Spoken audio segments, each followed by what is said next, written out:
Hello everybody, welcome back to another video, and in this video we are going to be doing a review as you guys have voted on the Jurassic World Hammond collection ALLOSAURUS.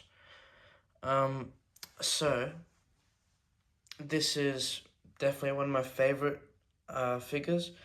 It was one of three Hammond collection figures that I was originally planning to get, and then I got these guys over here. So the Spinosaurus was also one of the three that I was gonna get, and then the Giganotosaurus, which I actually haven't gotten just yet.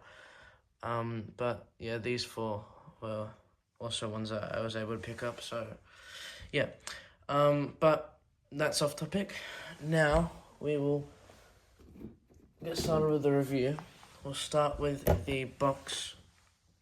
So it's the same kind of box design as the Carnotaurus, but instead you've got Allosaurus and a render of the Allosaurus figure there, and you've got it in this like a crate kind of thing, which is pretty cool. And then you've got Battle at Big Rock, which is where this Allosaurus first appeared in, but the first Allosaurus appearance in the franchise was actually in Jurassic World Fallen Kingdom, that few second clip.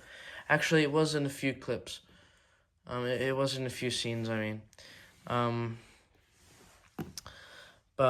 Yeah.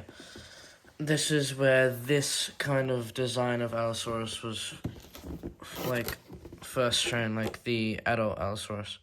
So here,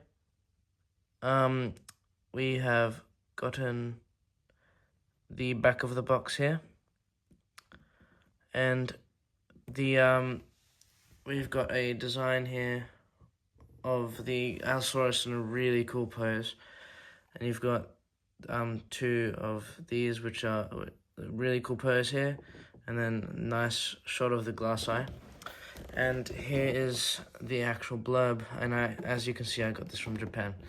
So in the aftermath of the events from at the Lockwood estate, a camping trip goes awry when a family must protect themselves from the fierce Allosaurus. As the confrontation escalates, the delicate balance of coexistence is dangerously tested. So that it refers to the Battle at Big Rock short film. But yeah, that's enough with the box. Amazing box design, and that's why I've kept it in such pristine condition. Now, let's get it into the figure. So I absolutely love these Hammond collection figures, and Allosaurus is my second favorite dinosaur, and the reason why I chose those three, the Spinosaurus, Giganotosaurus, and Allosaurus, to be my chosen three that I was originally planning to get, is because they're my top three favorite dinosaurs. Spinosaurus, my favorite, Allosaurus, my second favorite, and Giganotosaurus, my third favorite. But enough blabbering on, let's get started with the review of this figure. So we'll start at the head. We've got this nice sculpt here, accurate. However, I think it's scaled a bit differently to what it actually was in Battle at Big Rock. I think it was more T-Rex kind of scaled, and like this neck was shorter, and like the head was a lot bigger. But I actually like this more sleek design that's got. Like the adult Allosaurus was a lot more bulky compared to this design. This kind of fuses the Fallen Kingdom proportions with the adult Allosaurus like design. But yeah, good head sculpt. So you got the glass eye there. In some lights, it doesn't look the best.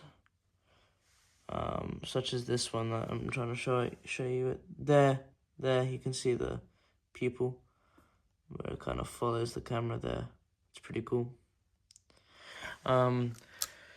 Inside, you can open the mouth by that jaw like once, and then that jaw like that, so you can move them independently, unlike the Carnotaurus. And this was released this year, and the Carnotaurus, I'm pretty sure, was released in 2023. So good to see that they've made some improvements. you've got pink for the jaw here and rubber teeth, pink for the inside mouth, and I really like this like matte kind of pink. It's very nice. You've got some crests here, and you've got a bit of red there, which is nice. I love the color scheme of it. It's got this blue and beige under, like blue on top and then beige on the bottom. Painted claws, as all Hammond collection figures should have, and painted toenails there, and a massively long tail, and this tail is also detachable, as you can see here, like that. But yeah, this is an awesome figure. We'll do the articulation in just a second, because here is my only issue with my copy, that is, like, just only my copy. As you can see here, the hands. I have gotten two right hands, So this hand looks right. This whole thing with this sculpt, that looks accurate, that looks correct. However, it's not right. It does not look good, because this side is supposed to be flipped. So I have two right hands, if that makes sense. So I'm not sure if anyone else has gotten this on their figures. If you have, let me know. And there have been some quality control with the paint, like not going down to the shoulder. Mine has that a little bit, but it's not as bad as some other cases I've seen where the beige goes all the way up to here. So I am glad that they've done that mine isn't all that bad. The tail is very rubbery, and the rest of the body is plastic. But now we'll move on to the articulation. So as I've showed you just a little bit earlier, the head can move like jaw like that, and then the head can move side to side, neck can move up and down. The neck can move up and down, but it's limited. It's like mostly up and down comes from the neck, rather than this head joint here. But all those joints together allow a nice range of motion. I really like that. So this figure is probably like a 10 out of 10. Probably 9.5 in terms of my figure because of that hand issue. But you've got shoulder articulation like that, up and in, elbow, and then wrist, hip articulation. I'm pretty sure I can do a full 360. I'm not sure though. I don't want to risk breaking it, because this figure is very, very nice and quite valuable. The knee can move around and has an articulation point. The ankle here, the foot here. The tail can do a full 360 and swivel around side to side, up and down. And then this is where it gets really cool. This is what I really like about this Allosaurus articulation. You can move the tail like this. You've got such a wide range of motion. You can pose it in all sorts of ways, like because of how many segments of articulation are in the tail and how the tail's rubber. It makes it really, really nice. But that's enough about the figure and the articulation. Let's do some size comparisons now. So, here we've got our Allosaurus. We'll compare it to the Beckel Spinax. It's quite a bit larger.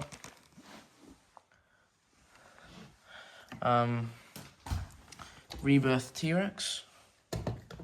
The T-Rex is bulkier, but the Allosaurus is a bit taller, actually. And the Allosaurus is actually longer. Wow.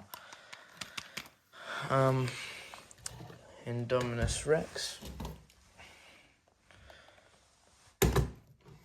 Similar length, actually.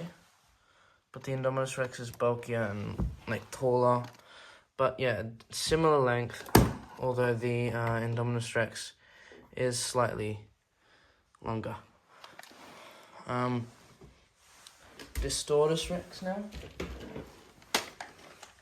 Of course, much bulkier, much taller, however, not as long. Now, Hammond collection size comparisons. Here's the Atrociraptor, which actually goes very well with the Allosaurus. The Allosaurus's rival, the Stegosaurus. Really, really cool size comparison there.